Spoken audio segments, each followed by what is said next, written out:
That morning, Ethan Miller walked on the steps leading to the courthouse with a bitter cold wind blowing in his face, making his every step heavier.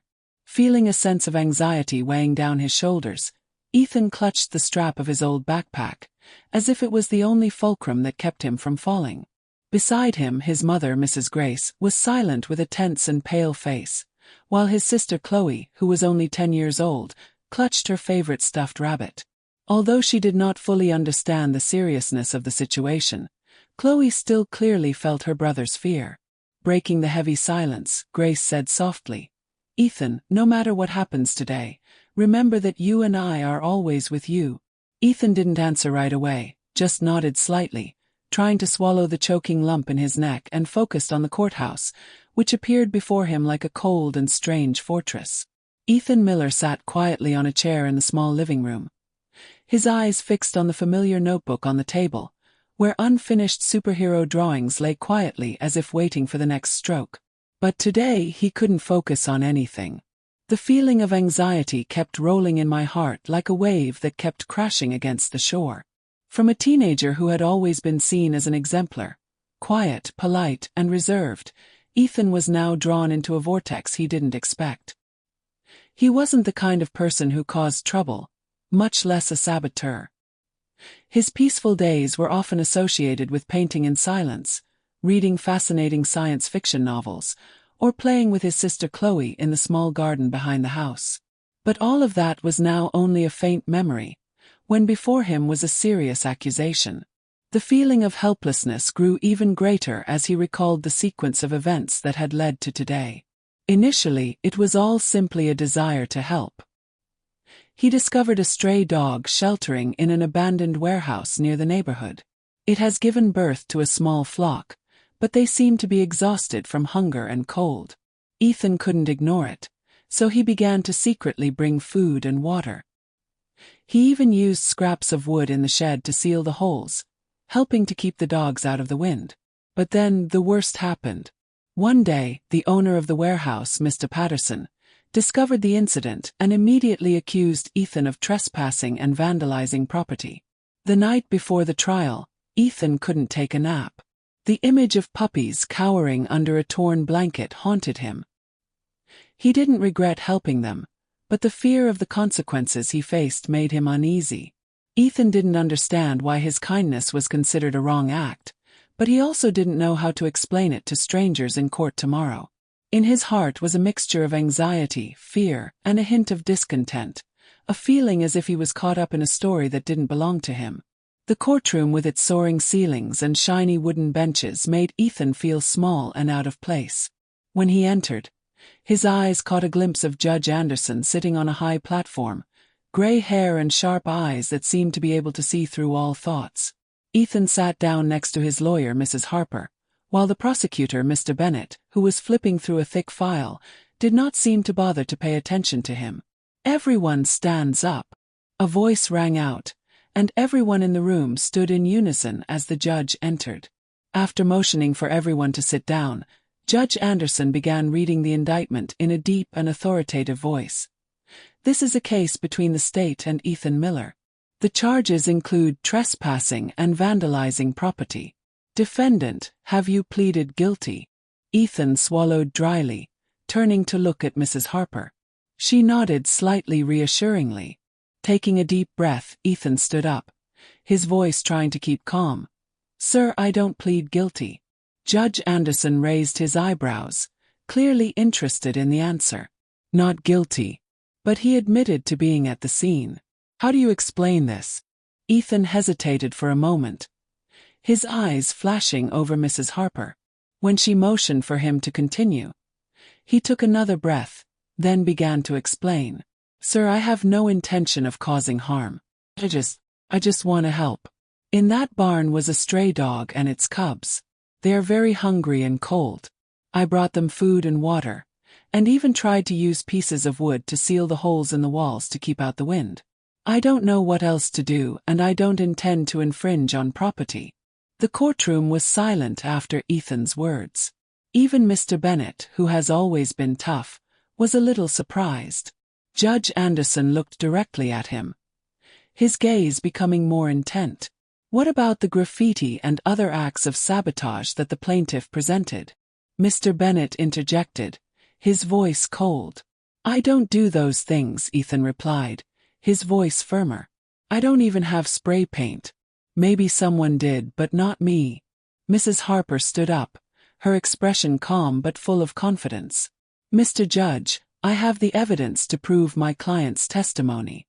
These are photos taken at the scene, along with testimonies from neighbors who have witnessed Ethan bringing food and supplies to the stray dogs for weeks. Judge Anderson received a stack of photos from the judicial officer, meticulously examining each photo. In it, a photo captures the image of the mother dog huddled with her small cubs, their weak bodies covered only by a torn blanket. Another picture shows Ethan kneeling by a bowl of homemade water, his face full of worry and concern. The atmosphere in the courtroom seemed to settle as the judge carefully placed the stack of photos on the table. This evidence is remarkable, Judge Anderson said, in a calm but serious tone. He looked at Ethan for a long time before continuing. Although your intentions may be good, the law still needs to be respected. However, I also believe in giving a second chance to young people like you. Judge Anderson sat up straight, his eyes sharp but a little contemplative as he looked directly at Ethan. The atmosphere in the courtroom became tense, and everyone seemed to be holding their breath waiting for the verdict. Ethan Miller, he began, his voice deep and authoritative sounding in the quiet space. Although your actions come from kindness and sympathy, it is still a violation of the law to trespass on private property without permission. Hearing this, Ethan's heart tightened, and his hands on the table trembled slightly. He could clearly feel his mother's worried gaze and the comforting squeeze of Mrs. Harper's hand beside him. But then, the judge's voice suddenly became softer, and his gaze also softened. However, he continued, I also noticed that you were a compassionate young man, and that your actions, though against the law, showed a sincere concern for small beings who could not defend themselves. In this situation, I believe that a lesson instead of punishment would be the more correct approach. Judge Anderson paused for a moment, as if to further emphasize the importance of his next words. Therefore, I have decided to dismiss the criminal charges on the condition that you complete 50 hours of public service at the local animal care center. In addition, I will ensure that the mother dog and her cubs will be moved to a safe place where they will be well cared for. Ethan looked at the judge, his eyes wide open in astonishment. He couldn't believe what he had just heard. For a moment, a sense of relief filled his heart, as if a huge burden had just been lifted from his shoulders. Thank you, Judge, Ethan said, his voice trembling but full of appreciation.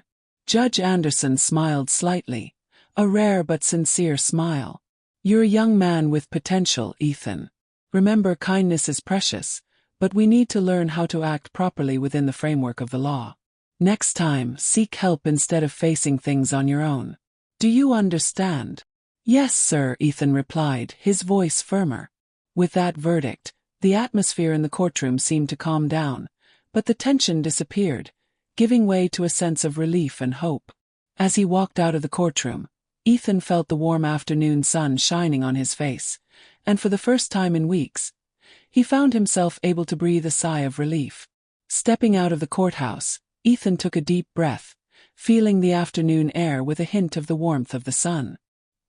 His shoulders seemed to be light, and all the burdens that had been suppressed for a long time seemed to have disappeared. His mother, Grace, immediately pulled Ethan into a tight hug, her eyes red, and her voice choked up. I'm proud of you, Ethan. You did a great job. He smiled, responding to her hug.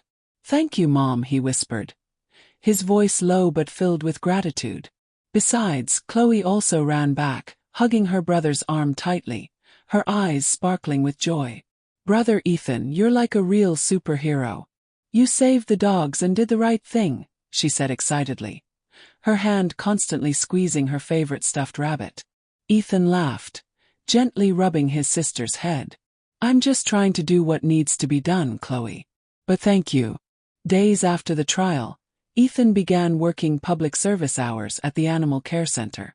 Here, he not only gets acquainted with cleaning the barn and caring for the animals, but also makes a special connection with the mother dog and its cubs.